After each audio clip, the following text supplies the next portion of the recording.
New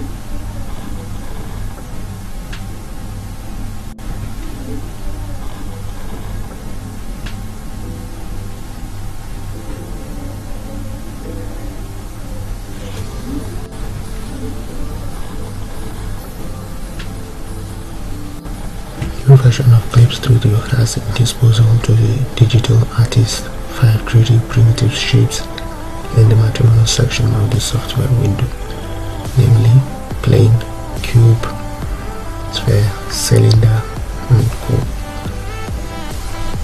Each of them, when dragged into the canvas, creates realistic depth to the 2D illustration when used as a reference guide using camera, object, and other viewport controls to achieve the desired result.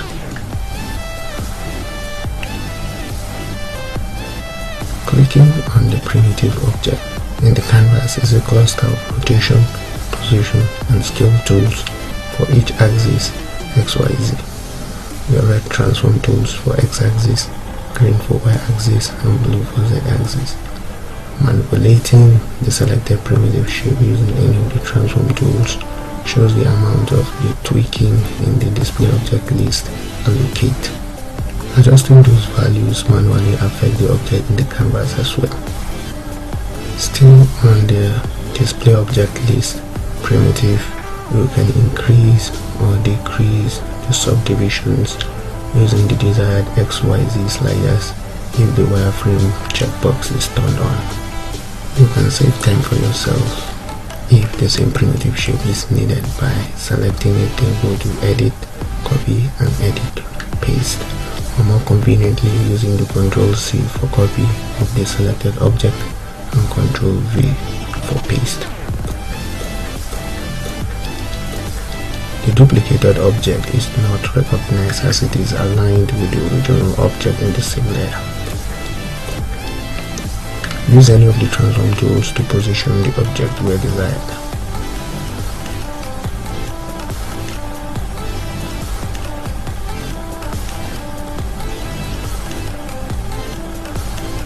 You can align two objects edge to edge, activating the snap tool icon on the camera and object controls in the viewport, then using the position transform to snap the selected object to the other.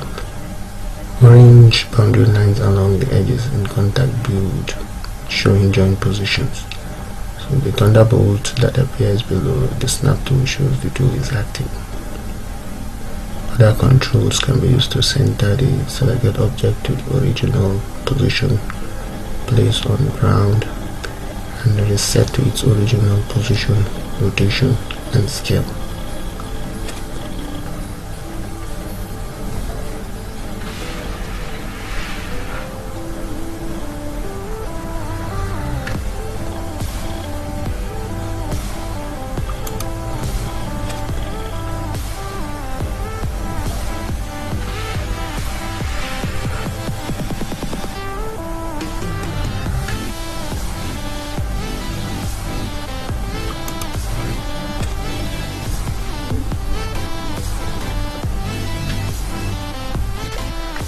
Depending on the illustrator's need, 3D primitive shape can be stacked with other primitive types by tweaking their sizes, positions, or rotations to make a meaningful object in 3D space.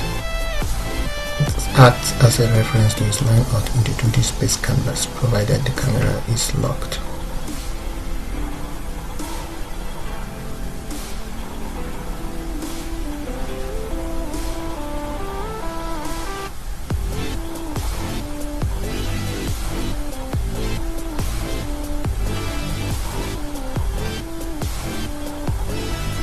Lock the camera, go to the display object list, camera, hit the square button in the right of the visible icon. The lock icon replaces the square button. Again, with the object selected, go to the tool property. Now, the transform controls disappear in the viewport canvas.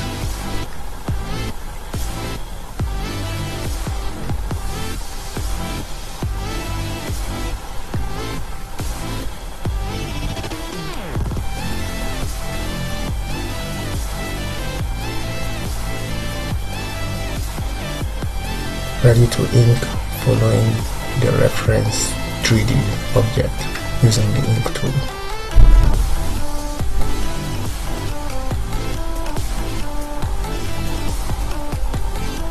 Having in mind the elements of the background to illustrate using the 3D primitives such as reading section in the library, an easy procedure in achieving this is by employing a reference sketch drawn on purpose.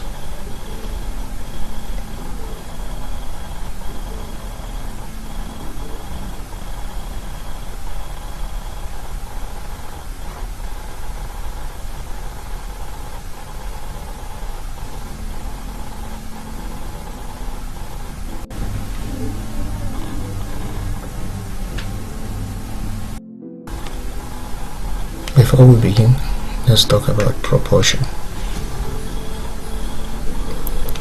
We drag and drop the human figure and a primitive plane from the material section into the canvas. It is a custom in architecture. The height from the floor to the ceiling in a standard room is at least 3 meters or 3 units. We take 100 to be 1 unit plane geometry.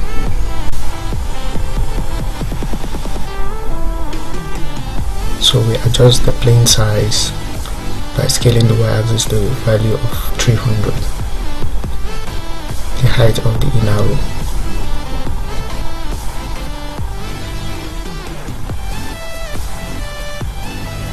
Though affected by the fixed ratio checkbox, you can also extend width XX value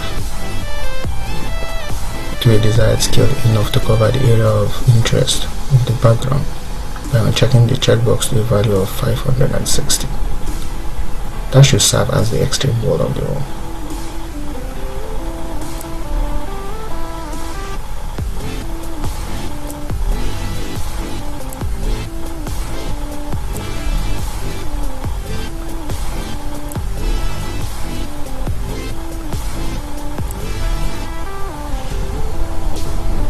We do some couples of copy and paste to create the side wall, floor, and top that comes later.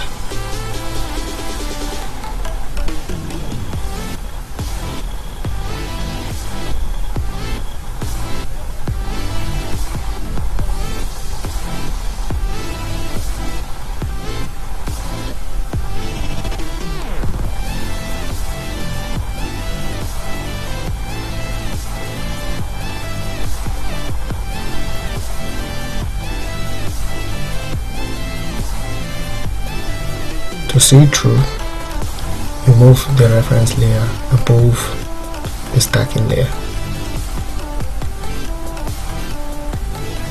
We then do some transformations and camera adjustments in respect to the sketch.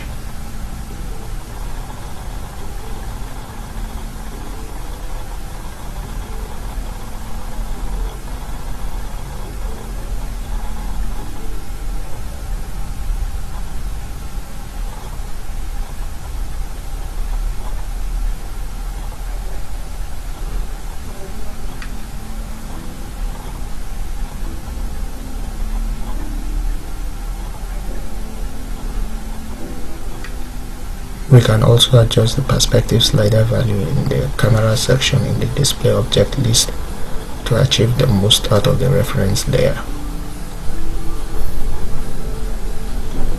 Also, the wireframes are valuable assets in obtaining a good background as they help to achieve parallelism with the reference objects in the stacking in the sketch, thereby preventing errors in achieving a natural perspective during stacking of other primitive objects. Satisfied with the volume background setup, I put the following camera values with link camera advancing or retreating checkbox turned off in the display object list.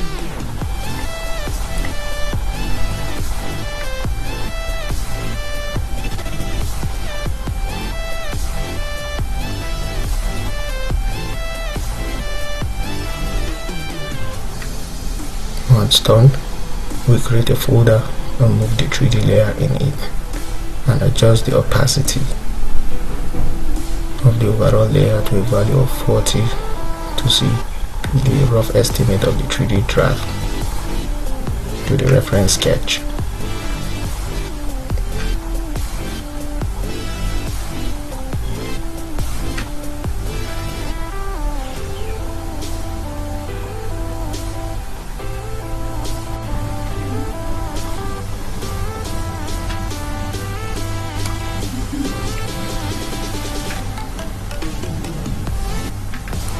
An easy approach to stacking 3D primitives is concentrating on each element one at a time as a CSV file in reference to the human figure, in order to get approximately the right sizes of the library objects.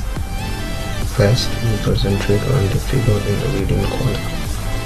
We drag and drop the material post defining the intended state of the figure. Then, relative to it, we employ the various primitives for stacking two meaningful objects for the background, starting with the reading articles.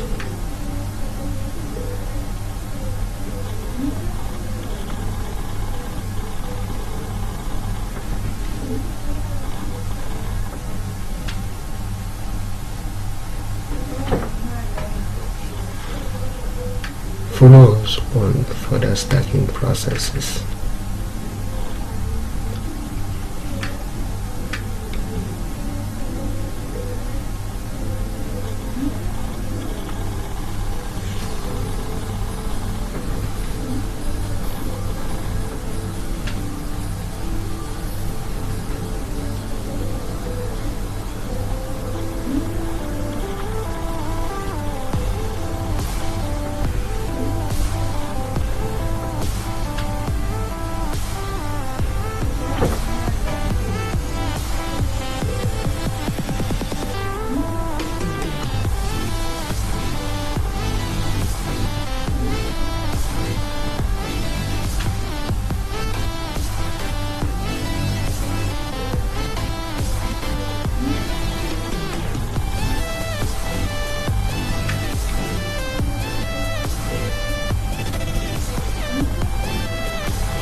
In our current background file, we move to File, Open, and select gelstudy.csv, which opens as a separate window in the same workspace. We select the primitive piece and click on Display Object List, and select all the elements that make up the stack by holding the Shift button to support numerous selections. In the canvas, the selected objects are highlighted in red. After all are being selected, we copy the selection and then click on our background file and paste the selections. Here, while all selections are active, we carefully use only the position transforms and their values to position the stack in respect to the reference drawing.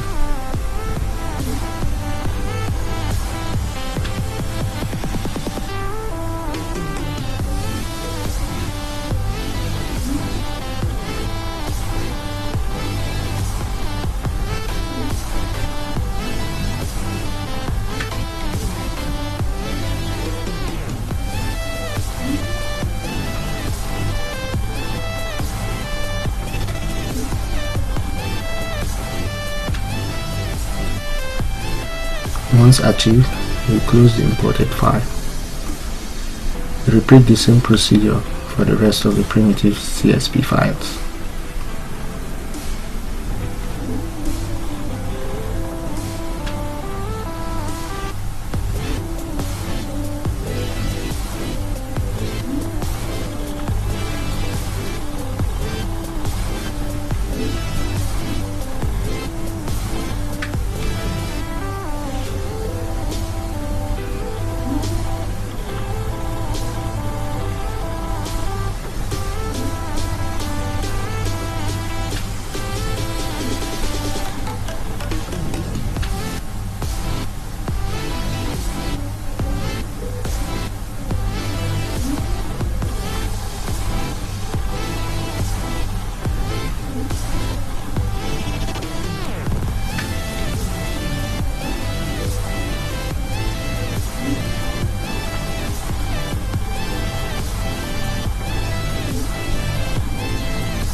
As everything is now set, we need to adjust the background camera angle for better view by selecting an element, then going to the display object list, camera, and try values for the perspective, camera position, and focal position.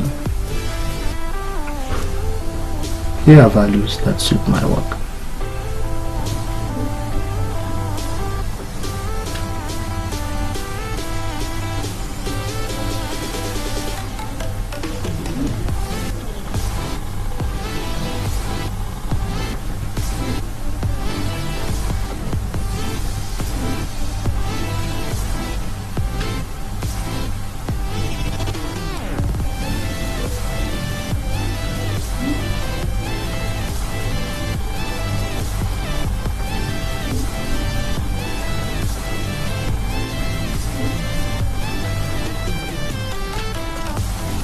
We bring to the reference drawing layer window and into the 3D primitive folder, giving us a clear view of our background.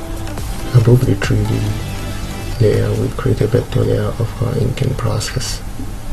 We then select and hide the planes for the roof and the side wall by clicking on the visibility icon in the tool property of the selected object.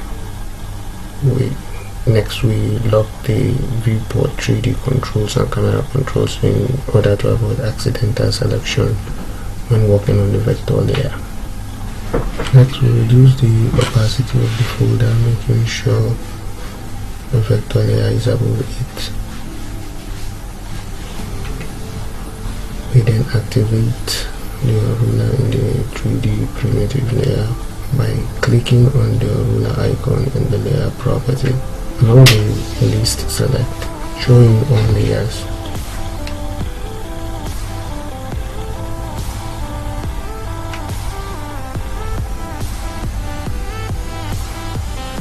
Select the 3D primitive layer and then choose the operation tool. Click on the rulers in the canvas and deselect the brick button in the tools property. Once done, select the pen tool, adjusting to suitable size and color. We begin to trace the primitives guided by the rulers.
Feel free to introduce to the working layer other special rulers such as parallel rulers and concentric rulers for misleading edges and cylindrical shape objects. Delete them when done.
aspect about 3D primitives is that it gives an edge to the artist to implement his imagination outside a 3D reference guide, as in the case of the entry-exit point and drawing details to the hacking process.